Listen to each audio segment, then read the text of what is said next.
ዮናስ በሚያሳዝን ሁኔታ ጽጌረዳን እንዳይሆን አድርጎ በመደብደብም ብቻውን እንደፈለገ ከተጫወተባት በኋላ በሚያሳዝን ሁኔታና ልብ በሚሰብር አሁን ላይ ድንገተኛ ሆስፒታል ትገኛለች። ጽጌረዳ ባልታሰበና እንግዲህ ከቤተሰቦቿ ጋር ተገናኝታ ስለ ጠበቃው ከአቶ መስፍንም ጋር ተገናኝታ ወደ ቤት ስትመለስም ችግሬን እቀርፋለሁ ስትል ጭራሽ ሌላና አስደንጋጭ ችግር ተፈጥሮ ጠበቃት። ይሄም ምንድነው? ዮናስ አሁን ላይ እሷን ሊደበድብበት የቻለው ሄቨን ደውላ ጽጌረዳ እርግጠኛ ነኝ ብዙ ነገር እንደጠፋችና እየፈለክ እንደሆነ ሀሳቡ ላይ እንደሆንክ በእርግጥ ይገባኛል ስትለውም ምንድነው የምታወሪው ሲላትም ግምት እስኪ ስትል ያንቺን ግምት የማዳምጥበት ጊዜ የለኝም እውነታውን ተናገሪ ሲላትም ጽጌረዳ ከኋላ እያሴረች ከድሮ አለቃዋና አሁን ደግሞ ከጠበቃ ጋር ተአለቃዋ ጠበቃ ጋር ሂዳ እየከሰሰች ነው በማለትም እውነቱን ስትነግረው አሁን ላይ ቤት ውስጥ ሄዶ ጠብቆም እንዳይሆን አድርጎ ደበደባት። ጽጌረዳ ባልታሰበና ባልተጠበቀ ሁኔታ ላይ ጉዳት ደርሶባት ትገኛለች። አሁን ላይ ዮናስ ከጽጌረዳ በእርግጥ እንድትፈሪ ሳይሆን በስነ ስርዓት እንድታፈቅሪ ነው ሲላትም አንተን ከማፈቅር ብሞት ይሻለኛል ስትለውም ትዕግስቴን አትፈታተኝ በማለትም እንዳይሆን አድርጎ በመቀጥቀጥም ጽጌረዳ ላይ ትልቅ ጉዳት በማድረስም እንዳይሆን አደረጋት። ወይዘሮ ዘርፌ በልጇ የማትደራድረው አስቀድሞ ስለነገራት ውስጧ ስልክ ብትደውልም ማንም ስልኩን ሊያነሳላት ስላልቻለ በጭንቀት እየየ ማለቷን ቀጠለች። ልጄ ምን ሆና ነው? ምን ነክቷን ነው ስልክ ማታነሳልኝ? ስልኩ የሚዘጋው እያለችም ወይኔ ወይኔ ማለት ጀመረች። ጽጌረዳ ልክ በሩን ከፍታ ስትገባ ከፊት ለፊት ያገኘችው ዮናስ አረመኔውን ነበረ። በዚህን ሰዓት ምን እያደረግሽ ነው? አንቺ ምንም ብታረጊ ምንም እኔ ልታታሊ አትችይም ሲላትም ያታለልኩ ሳይሆን ማድረግ ያለብኝን ነገር ከዚህ የሚያወጣኝን ነገር በሙሉ ማድረግ አለብኝ ስትለውም አርፈሽ ተቀመጪ አልበለዛ ሲላትም አልበለዛ ምን የምረዳሽን የምናምኔ ብቻ ነኝ ሲላትም አንተን አላገባም ስለማፈቅረ ስትለውም ወደሽ ሳይሆን በግድሽ በማለትም እንግዲህ ምን ልታረግ ስትለውም አለዛም አድርገውን እኔ ያሳይሻለሁ ሲላትም እያስፈራራሃኝ ነው ወይ በማለትም ስትናገረው እሱ ግን እንዳይሆን አድርጎ ቀጠቀጣት።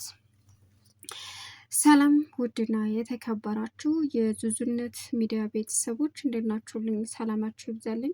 ለዚህ ቻናል አዲስ የሆናችሁ ሰብስክራይብ እያደረጋችሁ ቪዲዮውን እስከ መጨረሻው ተከታተሉ።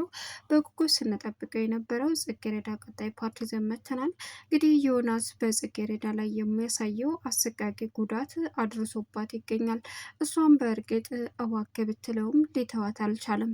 አሁን ላይ በእርግጥ በስነ ስርዓት እንድታፈቅርኝ እንጂ እንድትፈሪኝ አልፈልግም ሲላት እሷም ለምንድን ነው መፍራት ካለብኝም እንዳውም አንተን ነው መፍራት ያለብኝ ሌላ ሰው አይደለም አንተን አረመኔውን ስትለውም ነግሬሻለሁ ትዕግስቴን አትፈታተኝ ሲላትም ብፈታተንህስ ከዚህ በላይ ምን ታደርገኛለህ ስትለውም እኔ ራሴ አጠፋሻለሁ አላት። ናግደለኛ ይሄው አጥፋይ ስትልም ጽጌረዳ በክብር ክብር ካልወደደልሽ ግን እማደርገውን ያሳያለሁ አውቃለሁ ሲላትም ምን ልታደርግ ነው ከዚህ በላይ የፈለግከውን አድርገኝ በማለትም ጽጌረዳ ስትናገረው እንዳይሆን አድርጎ ደበደባት። የጽጌረዳ ጥላት እንግዲህ ሄቨን ሆና ትገኛለች። ዮናስ ደውላ ሁሉንም ነገር ከተናገረች በኋላ በእርግጥ አቶ መስፍን እስከዛሬ በተደረገባትና አለ እኩያዋ የጋብቻ ጥያቄ ስለጠየቃት በመካከላችን ስለተፈጠረው ነገር ይቅርታ በማለትም እንዲሁም ደግሞ ለአንዳንድ ነገር የሆነሽ አንቺ ባልሰራሽው ወንጀል ተሰብስበሽ ቤት ውስጥ ስለተቀመሽ ለአንዳንድ ነገር ይሆንሻል በማለትም ብዙ ገንዘብ ሰጣት። እሷም ኧረ እባክዎትን ጋሽ እባክዎትን ብትለውም አቶ መስፍንም በፍጹም ይሄ ቀላል ነው በዛ ላይ እኔ ቤት ውስጥ ስትሰሪ በታማኝነት ለየት ያልሽ ሴት ነሽ። እናም የኔ ልጅ እባክሽን የገባሽበት ነገር አስጊና አሳሳቢ ቢሆንም ግን ደግሞ አእምሮሽን ይበልጥ እንድታጨናንቅ አልፈልግም አላት። እሷም እሺ በማለትም ተስማማች። ሌላውና እንግዲህ አስደንጋጩ አሁን ላይ በእርግጥ ሄቨን ለእሱ ስለተናገረች እሱ ደግሞ ለጽጌረዳ እየደወለ የት ነሽ ሲላትም እሷም ቤተ ክርስቲያን ነኝ ብላ ዋሽታው ነበር። የትኛው ቤተ ክርስቲያን ቢላትም ልትነግረው አልቻለችም። በደረሰብኝ ነገር ይቅርታ ፈጣሪን መጠየቅ አለብኝ፣ ከራሴ ጋር መሆን አለብኝ፣ በቃ እባክህ ዮናስ ተወኝ ስትለውም ምንድን ነው የምተውሽ? ግዴታ ማድረግ ያለብሽ ነገር ከቤት እንዳትወጭ ብዬሽ አልነበረ ወይ? በምን ተፈላጊ እንደሆንሽ እያወቅሽ እንዴት ወጥተሽ ትሄጃለሽ? እያለ እንግዲህ አሳቀቃት። እሷም የወጣሁት ተፈጣሪ ጋር ለመማፀን ነው፣ ለሌላ ነገር ስላልሆነ እባክህን ተወኝ፣ ስጨርስ እደውልልህና ትመጣለህ። አውቃለሁ የደወልኩልህ የት ሄደች እያልክ ስለምትፈልግ እውነታውን ልንገር ብዬ ነው እንዳልጠፋሁና እቤት መምጣት እንዳለብኝ የተፈጠረውን ነገር እንግዲህ አሁን ላይ በደንብ ጠንቅቀህ ታውቃለህ። ስለዚህ ከፈጣሪ ጋር መማፀን አለብኝ በቃ እና ጠፍታለች ብለን እንዳታስብ ስለፈለግኩ ነው አለችው። እሱም ጽጌረዳ የት ነሽ እባክሽ ሲላትም እኔ ስጨርስ እደውልልህና መተህ ትወስደኛለህ አለችው። እሱም ስልኩን ስዘጋበት ተናዶ አንቺ የማትረቢ የትኛው ቤተ ክርስቲያን ነሽ እያለ ዮናስ መፈለግ ጀመረ። ጽጌረዳ በዚህን ሰዓት ከወይዘሮ ፍቅርታ ቤት መታ ሁላቸውም ቁጭ ብለው ባሉበት አጋጣሚ እንግዲህ ልጅ እያለች ወይዘሮ ዘርፌ ማልቀሷን ተያያዘች።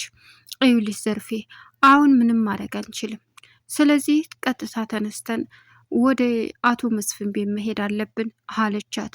እንዴ አቶ መስፍን እዙ ይምጡ፣ ጠበቃውን ይዘው ያናግሯት፣ ግዴታ እሷ ካልተገኘች ካሉ እና ስንወጣ ደግሞ ቢይዙንስ አለች። አይ እማዬ እኔ እዚህ ሁኜ ቢመጡ ነው ችግሩ፣ ፖሊስ እያፈላለገኝ ስለሆነ እዚህ ቤት የመጀመሪያ የሚመጡት አለች። ወይዘሮ ፍቅርታም ይኸውልሽ ዘርፌ አሁን መሄድ ካለብን እንሄድ፣ ቀጥታ ይሄ ቤት ስለሚጠረጠር ጽጌረዳ ዝናት ተብሎ ስለሚታሰብም ፖሊስ የሚመጣው እዚህ ቤት ብቻና ብቻ ነው፣ ስለዚህ እባክሽን ዘርፌ አለቻት። እሺ በቃ በማለትም ተያይዘው ወደ አቶ መስፍን ቤት ሄዱ። እዛ ሲሄዱ እንግዲህ ሄቨን እዛ የቤት ሰው ሁና እየቀወጠችው ትገኛለች። እናም በዚህን አጋጣሚ አሁን ነብዩ በሩን ማን ነው ብሎ ተከትሎ በሩን ከፈተ። እናም ሲከፍት ወይዘሮ ፍቅርታ ደነገጠች። እናም ምንድን ነው በማለትም ተነጋገሩ። አይ ምንም በቃ እኔ ልክፈት ማለቴ በሩን ልክፈት፣ ግቡ ኑ ግቡ አለ በድንጋጤ። እሺ በማለትም ከፈቱላቸው። እናም ቁጭ ብለው አቶ መስፍንን ሊቀሰቅስ ሄደ። ነብዩ ቀሰቀሳቸው። እርሳቸውም ደንግጠው ተነሱ። ጽጌረዳ ስለመጣች ነብዩ በጣም ደስ ብሎታል። መኮንን እና እንግዲህ ደግሞ አሁን ላይ እንዲሁም ጽጌረዳ ስላየ በጣም ቢደሰትም መኮንንና ሄቨን ደግሞ የልብ ምታቸው ተበሳጭቷል። እናም አቶ መስፍን ወደ ሳሎን መጥተው የተፈጠረውን ነገር በሙሉ ጽጌረዳ አስረዳች። እናም እናትየዋ አብሬ ሄዳለሁ ስትል አይ ዘርፌ አንቺ አብረሽ መሄድ የለብሽም፣ እዛ ስትሄጂ ግርግር ከመፍጠር ውጭ የምታረጊው ነገር የለም። እንዴትዬ ምናልባች እኮ ሲሄዱ ቢይዟቸውና የሆነ ነገር ሊያመጡ ታዳንች ምን ልትሰሪ ነው? ምን ታደርጊያለሽ? እውነቷን ነው ወይዘሮ ዘርፌ ብትሄጂ ምን የምትጠግኒው ነገር የለም። ስለዚህ እኔና ጽጌረዳ ሄደን ጠበቃውን በደንብ ማናገር አለብን አለ አቶ መስፍን። ታላቸው ይሻለች። በዚህን ሰዓት በንግግሯ እምን ውስጥ ነው የገባሽው ልጅ ሲልም አቶ መስፍን ጋሽ አላውቅም፣ ምን እንደተፈጠረ አላውቅም፣ ግን ደግሞ አታስቡ፣ ምንም ማድረግ አይቻልም፣ በቃ እንሄድ አለች። እማዬ እባክሽ እዚሁ ተቀመጭ ስትልም እንስቅስቅ ብላ ዘርፌ የእናት አንጀት አላስችላት አለ። የእናት አንጀት ሆኖ እንጂ ተኔ ጋር ናት አለ አቶ መስፍን። አዎ አቶ መስፍን በገንዘብ ሁሉንም ሰው አፋቸውን ማስያዝ የሚችሉ ሰዎች ናቸው። ዘርፌ በቃ ተረጋጊ፣ እኛም ወደ ቤታችን እንሄድ፣ እነሱም ወደ ጠበቃቸው ይሄዱ አለች። አቶ መስፍን ከጠበቃው ጋር ሄዶ እንግዲህ ጽጌረዳ ያለውን ነገር በሙሉ ለጠበቃው መናገር እንዳለባትም ተነገረች። እሺ ብላ ሄደች። ለጠበቃው ሁሉንም ከተናገረች በኋላ አንድ ተመልሰው ሲመጡ ጽጌረዳ በአእምሮዎች ውስጥ ትጨናንቂያለሽ እንዴ? አረጋሽም ማለቴ ጠበቃና ምንም ነገር መደበቅን ዶክተርን መደበቅ እንደሌለበት ታውቂያለሽ። ስለዚህ ያልነገርሽው ነገር የደበቅሽው ከባድ ነገር ካለ ግዴታ መናገር አለብሽ ስላትም ችግር የለውም ያልደበቅኩት ሌላም መፍትሄ ተተሳካ እንሞክረው፣ ካልተሳካ ደግሞ ሌላ መፍትሄ ይኖራል ጋሼ አለችው። ልጄ ምርሽን ነው? ምን መፍትሄ? እዚህ ቁሜ መታየቴ ለእኔ ጥሩ አይደለም። ወሬ አላብዛባዎት፣ ቀጣይ ስንገናኝ አወራዎታለሁ አለች። እሺ የኔ ልጅ ፈጣሪ ጠብቅሽ በማለትም እንግዲህ ብር አውጥቶ አቶ መስፍን ለጽጌረዳ ሲሰጣት ጽጌረዳ ደነገጠች። ምንድን ነው ጋሽ አለች። ይሄ አንቺ በጣም አሁን ቤት ውስጥ ነሽ፣ ገንዘብ ያስፈልግሻል። ይሄ ገንዘብ ላንቺ ነው፣ ግዴታ ራስሽን መሆን አለብሽ። እንዴ ጋሽ አውቃለሁ መውጣት ስለማትቺ በቃ እባክሽን ተቀበይኝ አላት። እንዴ ጋሽ ለምን? አይ በቃ ሲላትም የእውነት ምን እንደምለውት ቃላት የለኝም እዋክዎትን ስትል ልጄ ይቅርታ አድርግልኝ፣ በእኔና በአንቺ መካከል የተፈጠረውን እንዳልተፈጠረ አድርገው፣ በቃ አለቀ እዋክሽ አላት። እሺ ግን ቃላት የለኝም የእውነት እኔ እኮ አልተቸገርኩም፣ እኔ እኮ ምንም አልሆንኩም እያለች እንግዲህ መለፍለፏ ቀጠለች። አይ ልጄ በቃ ሂጅ አሏት። እሷም ሄደች። እዛ ስትሄድ እሳት ለብሶ እሳት ጎርሶ እየጠበቀው እንግዲህ ዮናስ በጣም ያሳዝናል። ዮናስ ጽጌረዳን እየጠበቃት ነበረ። ጽጌረዳ በሩን ከፍታ ስትገባ ደነገጠች። ምንድን ነው አለችው። አስደነገጥከኝ እኮ የት ነበርሽ? እዚህ እያለች ለተጠየቅሽው መልስ መልሽ፣ እዚህ ይዛ ማለት አልፈልግም አላት። እንደ ዮኒ ምን አለችው። እሱም ከዚህ በኋላ እኔ ማን እንደሆንኩ ልሸውጂ ማንም ሰው አይችልም፣ አርፈሽ ብትቀመጭ ነው አለ። በእርግጥ መኮንንም እኔ ተጎንሽ ነኝ ብሎ ቃል ገብቶላታል። ትምህርቷ በጣም ስላሰበች እንዳይዘጋ ማለት ተባበሬ ስትለውም እድለኛ ነሽ፣ ነገሮችን ታስተካከያለሽ፣ ትምህርትሽ ተዘግቷል ሲል እንዴት የምንማርበት መስሪያ ዶርም ስለተቃጠለ እሱ እስከሚስተካከል ግዴታ 15 ቀን ተዘግቷል አላት። በጣም ፈጣሪ ይወደኛል ብቻዬን አይተወኝም አለች። ሄቨን ከሱ ጋር በመተኛቷ ነብዩ አሁን የመጨረሻ ተበሳጭቷል። እናም ጽጌረዳን ሲያት ይበልጥ ብቸኛ እያፈቀራት ሴት እሷ እንደሆነች ተረዳ። በዚህ ሰዓት መናደዱን ቀጠለ። በቃ ጥፋት ያጠፋ ያክል ተሰማው።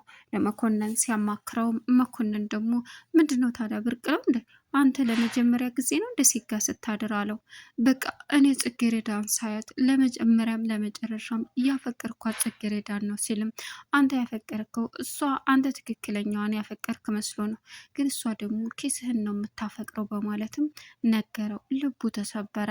ቻናሉን ሰብስክራይብ እያደረጋችሁ መልካም ቆይታ ይሆንላችሁ።